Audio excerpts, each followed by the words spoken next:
이 단편 인물 열전 시리즈는 우리 역사를 만든 가장 빛나는 인물들의 숨겨진 이야기를 추적합니다. 지난 편 우리는 어린 나이에 왕위에 올라 강력한 귀족 세력의 왕위 쟁탈전 속에서 비극적인 죽음을 맞이하며 통일 신라하대의 서막을 연 해공왕의 쓸쓸한 일대기를 보았습니다.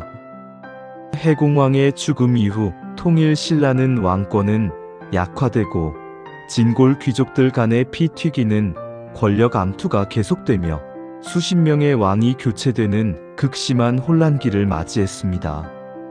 중앙정부의 통제력이 약해지자 각지에서는 지방 호족 세력이 독자적인 힘을 키우기 시작했고, 특히 해상교통의 요지에서는 새로운 시대의 영웅들이 탄생하고 있었습니다. 그리고 바로 이러한 혼란 속에서 미천한 신분에도 불구하고 자신의 힘으로 동북아시아 바다를 장악하고 해상 제국을 건설하려 했던 꿈같은 야망을 품었던 인물이 나타났으니 그가 바로 통일 신라하대의 혼란 속 한 줄기, 빛과 같은 희망이자 결국 비극으로 막을 내린 장보고였습니다. 오늘 우리는 미천한 신분에서 당나라 군인으로 입신하고 신라로 돌아와 청해진이라는 독자적인 해상 왕국을 건설하여 동북아시아 국제무역을 지배했던 장보고의 파란만장한 생애와 그의 놀라운 해상 경영 능력, 그리고 왕실 정치에 발을 들이며 비극을 맞은 결정적인 운명을 스릴과 박진감 넘치게 추적할 것입니다. 칼과 무역선으로 난세를 평정하려 했던 바다의 사나이 장보고 이야기가 지금부터 펼쳐집니다. 9세기 초 통일 신라는 해공왕 이후 왕권은 약화되고 귀족들의 권력 쟁탈전이 격심해지던 하대 시기에 접어들었습니다. 중앙정부의 통제력이 약해지자 지방에서는 세금을 거두지 못하고 관리들의 부패는 만연했습니다. 특히 남해안 일대는 해적들이 창궐하여 신라 백성들을 잡아다가 당나라나 일본에 노비로 파는 일이 비일비재했습니다. 나라 안팎으로 혼란이 극심해지던 이때 완도 출신의 미천한 신분을 가진 장보고라는 청년이 등장합니다. 장보고는 어린 시절 무예가 뛰어나 친구 정년과 함께 당나라로 건너가 무령군의 소장까지 지냈습니다. 당나라에서 그는 광활한 대륙의 문물과 선진 문화, 그리고 동북아시아 국제무역의 현장을 직접 목격하며 견문을 넓혔습니다. 하지만 동시에 자국 신라인들이 해적들에게 잡혀와 노비로 팔리는 참담한 현실을 보며 크게 분노했습니다.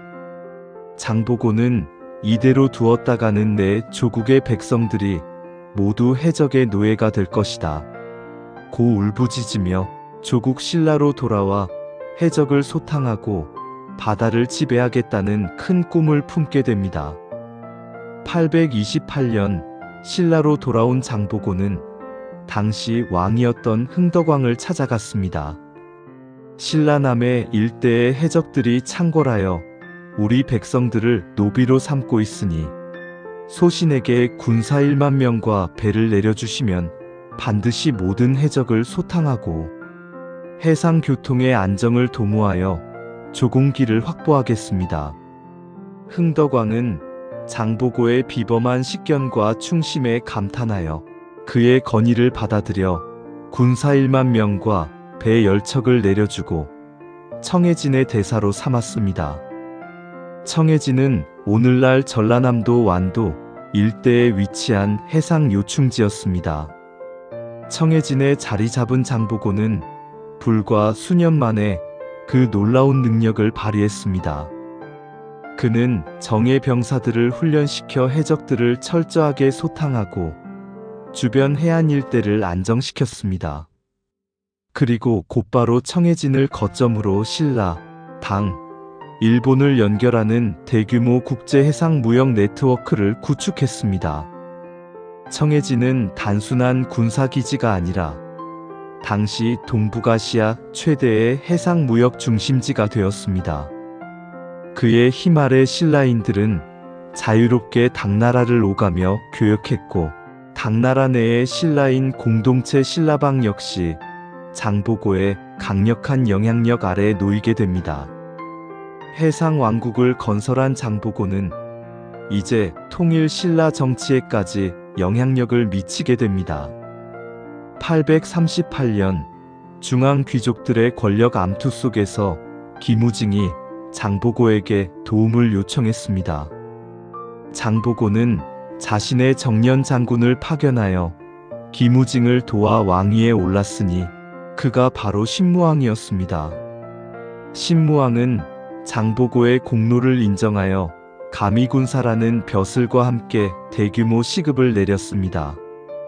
장보고는 이 강력한 정치적 지위와 재력을 바탕으로 신라 중앙 정계 진출 야욕을 품게 됩니다.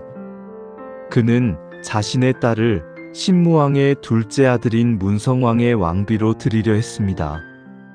이 결정은 장보고의 비극적인 최후를 알리는 신호탄이 되었습니다. 장보고가 아무리 막강한 재력과 군사력을 가졌더라도 골품제 사회인 신라에서 미천한 신분의 딸을 왕비로 드리는 것은 결코 용납될 수 없는 일이었습니다. 중앙 귀족들은 장보고의 도전을 좌시하지 않았습니다.